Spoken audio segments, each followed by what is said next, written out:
दोस्तों, हिंदू धर्म में गाय की बहुत महिमा है। आज हम आपको गौ माता के पर्व गोपाष्टमी के बारे में बताएंगे। ये प्रथा कैसे शुरू हुई, क्यों मनाई जाती है गोपाष्टमी, क्या है इसको मनाने की प्रथा और क्या है इसकी पौराणिक कथा, इसके बारे में आपको बताएंगे। इस वीडियो को एंड तक जरूर देखें। दोस्तों, कार्तिक माह के शुक्ल पक्ष की अष्टमी तिथि पर गोपाष्टमी का पर्व मनाया जाता है।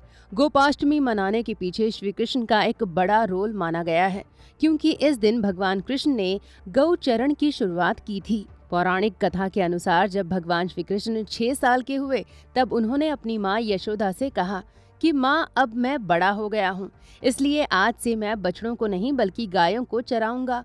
मैया यशोदा ने कहा कि ठीक है, इसके लिए तुम पहले अपने बाबा से पूछ लेना। अपनी माँ की बात सुन कृष्ण जी अपने बाबा से पूछने चले गए, लेकिन नंद बाबा ने कहा कि नहीं, तुम अभी बहुत छोटे हो, इसलिए बछड़ों को चराओ। लेकिन जिद्दी कृष्ण जी अपनी बात पर अड़े रहे। जिद को देखते हुए नंद बाबा ने कहा, अच्छा ठीक है, जाओ पंडित जी को बुला लाओ, फिर हम पंडित जी से गौचरण का शुभ मुहूर्त निकलवा लेंगे।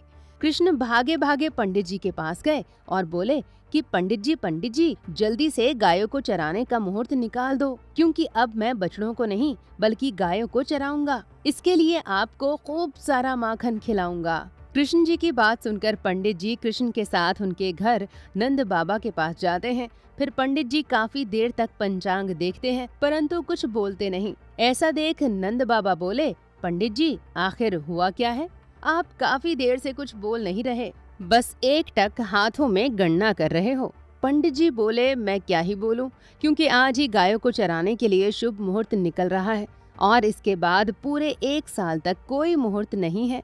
पंडित जी की केवल यही बात सुनकर कृष्ण जी भाग कर गए और गायों को चराने के लिए निकल पड़े। कृष्ण जी ने जिस दिन से गाय चराना शुरू किया था, उस दिन कार्तिक मास की शुक्ल पक्ष की अष्टमी तिथि थी, इसलिए इस दिन गौ उत्सव मनाया जाता है और गौ वंश की पूजा की जाती है। दोस्तों, मैया यशोदा ने अपने लल्ला कृष्ण जी का श्रृंगार किया और जैसे ही पैरों में जूतियां पहनाने लगी तो लल्ला ने मना कर दिया और कहा कि मैया, यदि मेरी गाय जूतियां नहीं पहनती तो भला मैं कैसे पहन सकता हूँ? यदि पहना सकती हो तो उन सभी को भी जूतियां पहना दो। लेकिन ऐसा नहीं हुआ और भगवान जब तक वृंदावन में रहे, भगवान ने कभी भी अपने पैरों में जूतियां या चप्पल नहीं पहनी।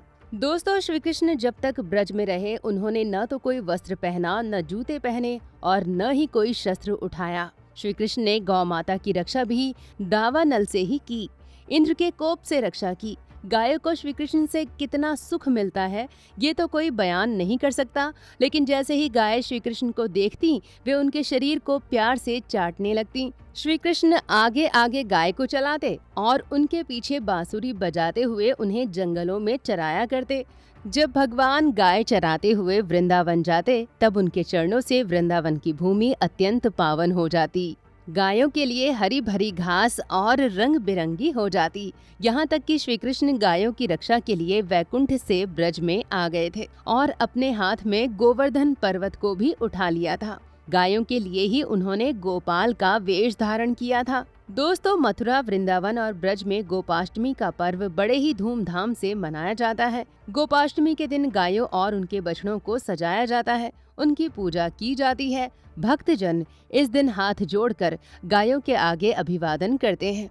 इस दिन गाय की पूजा करने से सभी देवताओं का आशीर्वाद प्राप्त होता है। इसके बाद परिवार को एक साथ गाय के साथ परिक्रमा करनी चाहिए और हरा चारा खिलाना चाहिए। अगर घर में गाय नहीं है तो गाय को घर के मुख्य द्वार पर बुलाकर गाय का स्नान करें।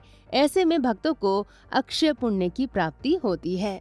इसलिए इस दिन गायों के साथ साथ भगवान कृष्ण की भी पूजा की जाती है। मान्यता है कि जिन बहनों के भाई नहीं होते, वे इस दिन गायों को भाई दूज का तिलक लगाती हैं।